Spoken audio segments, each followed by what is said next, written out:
Salutations, my friends! I hope your week is going very well so far. Welcome on in, hello. Welcome to episode 2 of the Eagle Bearer's Guide. That's right, I'm making a series out of it. Assassin's Creed Odyssey is one of my favourite games ever. And the Eagle Bearer's Guide is my attempt at using the games to explain the history, the archaeology and the mythology included within them. Because if you don't know, the Assassin's Creed games are made in tandem with historians and archaeologists to make sure they're as accurate as possible. And I bloody love that. For those of you who are new here, never fear.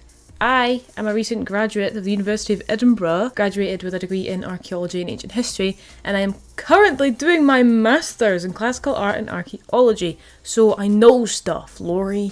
Thanks. We're all good on that front. Stuff, Laurie.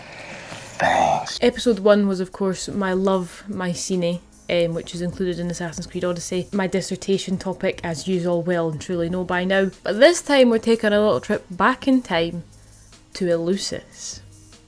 Ooh! During my undergrad I did a course specifically on mystery cults, which I'll get into in a minute, including Eleusis, which is why I chose to talk about Eleusis today. But I can't obviously mention every single little thing, just because there is so much. I could go on for donkey's years about Eleusis, right? But I've decided to just narrow it down to the basics because I don't have time. That being said, this video is obviously going to contain a couple little spoilers for Assassin's Creed Odyssey and its DLCs. Very, very minor spoilers, but spoilers nonetheless. So if you don't want that to get ruined for you, leave this place now. Leave this place! But maybe if you do want to nip away and not get things spoiled for you, go watch this instead! How about that? We're just throwing that out there because I don't want anybody coming at me being like, you spoiled it for me. I told you. Right? I'll leave like bibliographical sources and that in the description box below if you're interested in reading more about it. And you can see where I've got my information from, so you know I'm not just talking rubbish.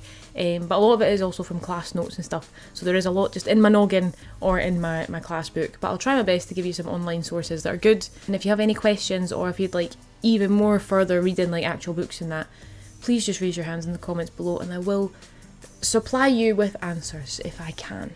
Anyway, let's commence the learning. So I'm going to start with a bit about the location and the context of Eleusis. And it's actually pretty close to Athens. It's in Attica and it was an independent state up until its union with Athens in about 600 BC, I think it was. It was an extremely powerful and popular cult all throughout classical Greece into the Roman era. It was crazy big sanctuary where people flocked to from around the world. There's evidence from people all across the Greek Mediterranean world travelling to Eleusis to worship there. And who did they worship? Demeter and her daughter Persephone, more specifically Persephone Kore, which means maiden. Demeter is the goddess of agriculture and the harvest and all that good stuff. Her daughter Persephone is the goddess of springtime, seasonal changes and stuff like that, the seasonal cycle. The founding myth for this cult at Eleusis is tied to the hymn to Demeter, which I will link down below. This is one of the things that I don't want to delve too far into the Homeric hymn at Demeter because I could go off for like a whole half hour and talk about this. I'd rather not do that today. So I'm going to link it below if you'd like to read it. It's quite an interesting read. But I'll give you a bit of a background on the deities so you kind of know the rough story, but I'm not going into full on detail. My apologies. If you'd like a separate video on just the hymn at Demeter and the myth, I'll go through it for you if you like, but today is not that day. Persephone is the daughter of Demeter and her brother Zeus. I know Greek mythology is very incestuous, always has been. And Zeus and Hades make a deal so that Hades, who is Zeus's and Demeter's other brother, he abducts his niece Persephone and takes her to the underworld to marry her. There's a big hoo-ha. Eventually Demeter goes raging and strikes a deal with Hades to say, how about for half the year my daughter stays with me up here and then the other half of the year she's down in the underworld with you. And that's basically how the seasons appear, because when Persephone is with her mother, everything's happy, everything's sunny, the plants are growing, and then the other half of the year when Persephone is down with Hades, in Hades, that's when autumn and winter occur, all the plants are dead, everybody's sad, you get the vibe. And the cult was built at Eleusis because on the search to find Persephone when she was first abducted, Demeter ended up staying with the king of Eleusis, and then a bunch of events occurred and she said, you're going to build me a sanctuary right here. And then the guy did, and that's that.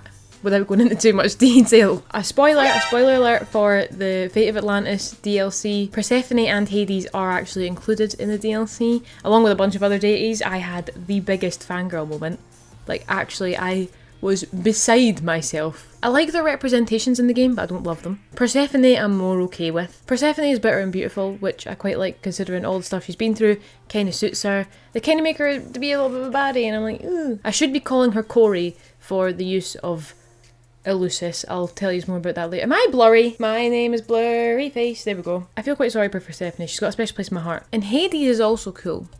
However, he looks like Marvel's Loki, which kind of annoys me. I wish they'd just made him a little bit more original, gave him a different headdress or give him a different colour hair, different hairstyle, because he's literally like, he's pretty similar to Tom Hiddleston in the Marvel films, I'm not going to lie. He's very cool nonetheless, but I just think that maybe there was a little bit more of a difference. Maybe made him look a bit more, I don't know, scary. I don't know, I wasn't vibing with his look as much. But anyway, back to the cult, right? Not only was this a cult to Demeter and Persephone, well, Demeter and Kore, I should say, because Kore is maiden and it's supposed to be her as a maiden before she's married to Hades, if that makes sense. That aspect of her that's the unmarried daughter of Demeter part, I almost said daughter of Persephone. Not only was this a cult to Demeter and Kore in the ancient world, it was a mystery cult. And not only that, it was the mystery cult of antiquity. And I will tell you exactly what a mystery cult is in like 2 seconds, like right now. So what the bloody hell is a mystery cult when it's at home? It's exactly what it says in the tin. It's a mystery. Mysteria were private cults which required initiation to access the knowledge and the rites and whatnot behind them. There's loads of mystery cults in the ancient world, Eleusis just being the biggest that we know about, the oldest that we know about, and the one with the most evidence that we have. We don't know much about these Mysteria cults because we are not initiated, and all the evidence died out with the people who were initiated, who weren't allowed to tell the uninitiated what the cult was all about.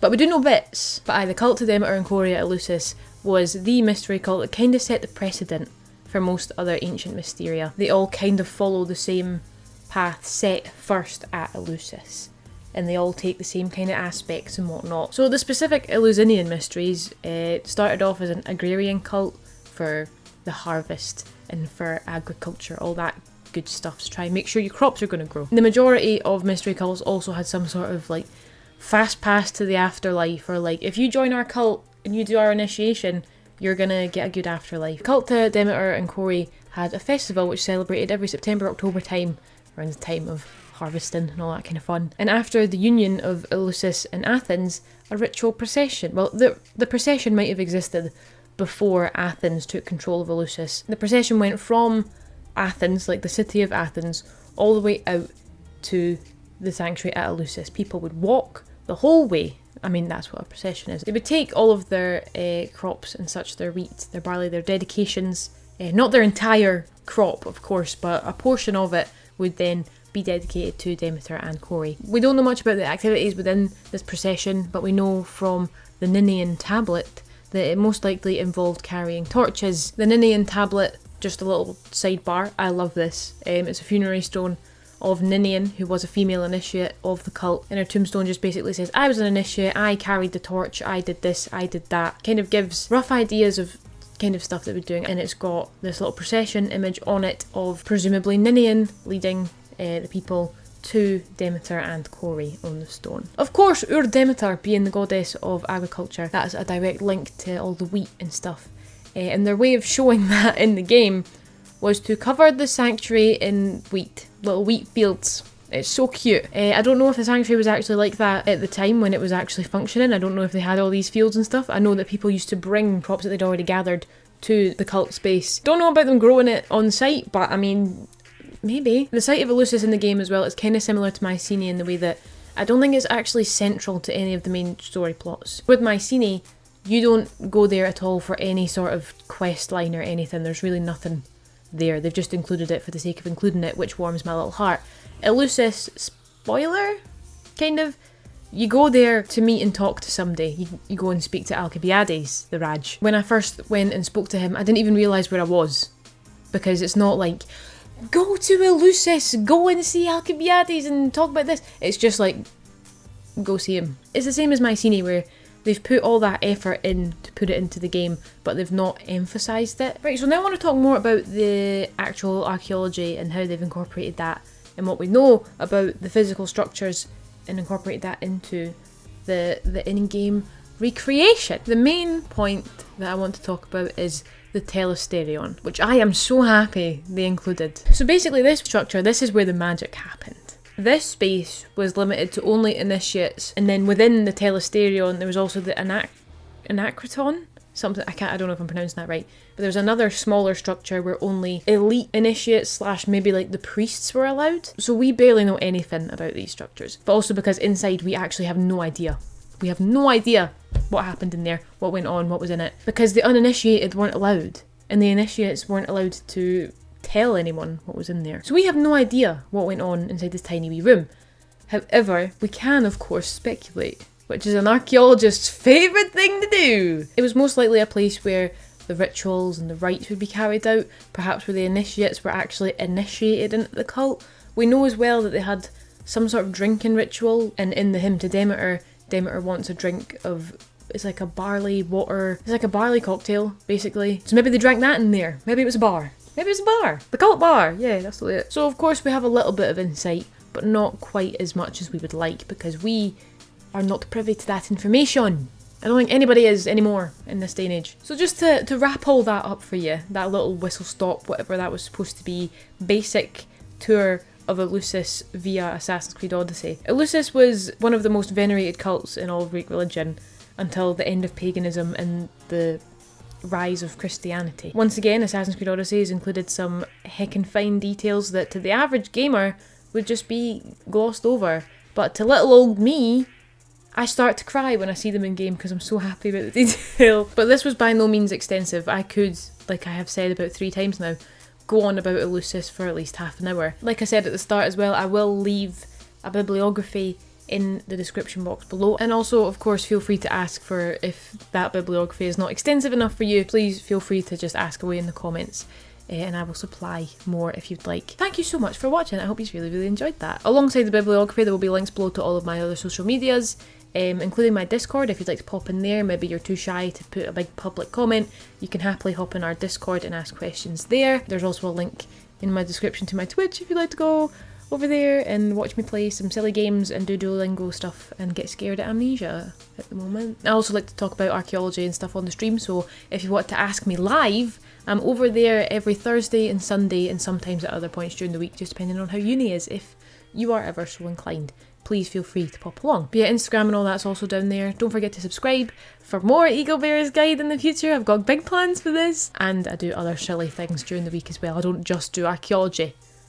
Right, I do other things too. I've got a bit more of a life than that. And let me know as well if there's any other specific monuments in the game or in real life that you would like me to discuss. So just let me know. Give me ideas, please. Please. Thanks. Thanking you. And like the video too, please, if you enjoyed it. If you did not enjoy it, just don't like it. Don't hit dislike, for Christ's sake. Just don't hit like. But I think that's us for this week. Thank you so much for joining me on that little rant about Eleusis. Tatty bye. Thank you so much for watching. I will see you next Tuesday. I need, what is this? I don't know what this is anymore. What does this mean? Da da la la da da da da da da da. Okay, bye.